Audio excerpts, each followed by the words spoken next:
And thanks for joining us.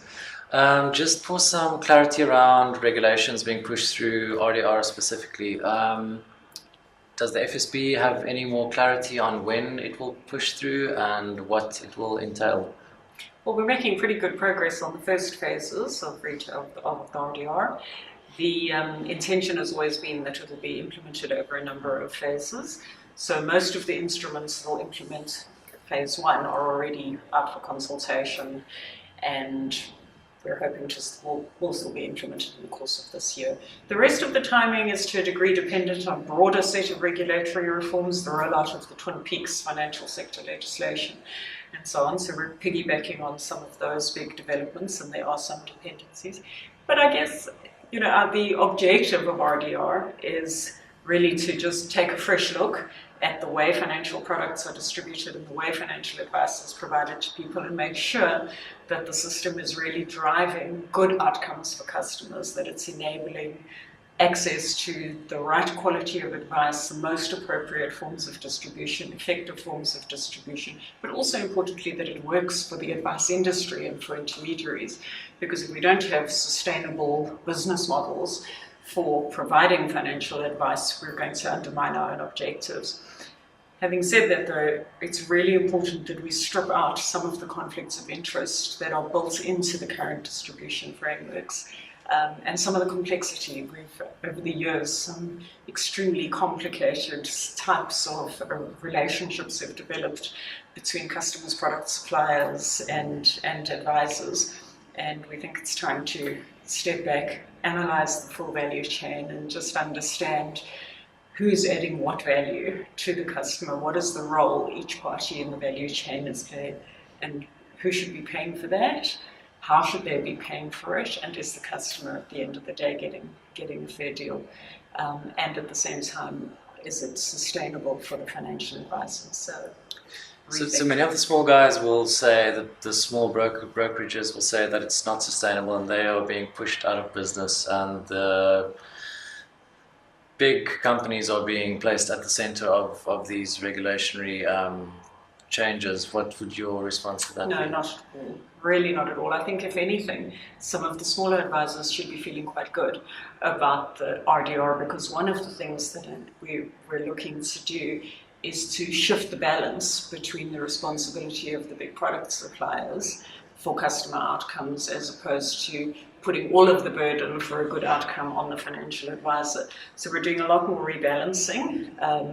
We're also making it clearer the distinction between when someone is an agent of a product supplier or part of a large group, and when they are providing non-tied and, where relevant, truly independent advice. We're making sure that those demarcations are clearer, because at the moment some of the concerns from some of the smaller advice businesses is that they feel they're not able to compete with the large suppliers who have distribution forces who in many ways purport to be independent but are not necessarily so.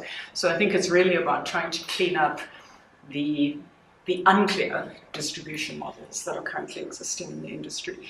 We're also, in terms of, we're not saying there isn't going to be impact, there will be, these are significant reforms we're proposing. But that's exactly why we're adopting a very staggered approach. We're looking carefully. Part of our testing with industry and our technical work is around understanding the impacts of each step in the process and getting the timing right. And we've also been very consultative about all of this. We've really spoken to people and created as many opportunities as we possibly can to really engage, make ourselves available to talk to people, to let them talk through their business models with us. So no, I think we're very conscious of doing this in a responsible way, but that will support those who are going to do a good job in this space. So what lessons are to be taken from the implementation of this regulation in the UK? We've looked at it, but ours is very different. You know, I think there's a risk that people look at some elements of our proposals and say, oh, that's the same as what was done in the UK, but they don't look collectively at the whole process that was done. So, for example, part of what the UK's retail distribution review did was it introduced advisor competency and qualification requirements at the same time as introducing the prohibition on product supplier commissions, We did the qualification and competency requirements 10 years ago. So people must be quite careful of drawing comparisons. Having said that, we've got the advantage of looking at what some of the impacts of the common areas were and learning from it. Another very big difference between our model and the UK and others is that we fully recognise that we need a special dispensation for the low-income market, whereas the UK did a one-size-fits-all for all segments of the market. So it's not, we learn from and look at other jurisdictions, we don't slavishly copy them. Is there anything I missed that you maybe want to share lastly? No, I think maybe a message, especially to the smaller organisations out there, is to don't listen to rumour mongering about what's going on. We tend to get quite alarmist and panicky emails about, I've read about this change you're going to do and it's going to destroy my business, and it turns out to be an untrue or an incorrect interpretation. So I guess a plea to as many of you guys communicating the changes as you can, to encourage people to either liaise directly with the FSB or work through their industry associations that are very involved in the process and get an understanding of what the proposal really says before becoming alarmed about its impact.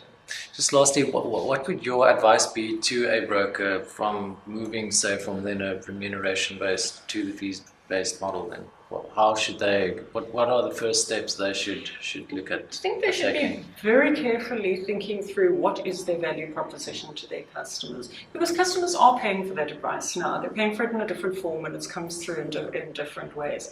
Most investment business is already paid through advice fees and not through commissions, other than maybe in some insurance rep things. But to start having the conversation with your customer, help them understand the value that you are adding to them, and help them to understand that if our findings are that many customers, A, don't know that they're paying for advice. If they do know, they don't know how much, and if they know how much, they don't understand what the impact it's having on their investment values. So do yourself a favor and make sure your customers do understand it and do understand what value you're adding in exchange for that payment.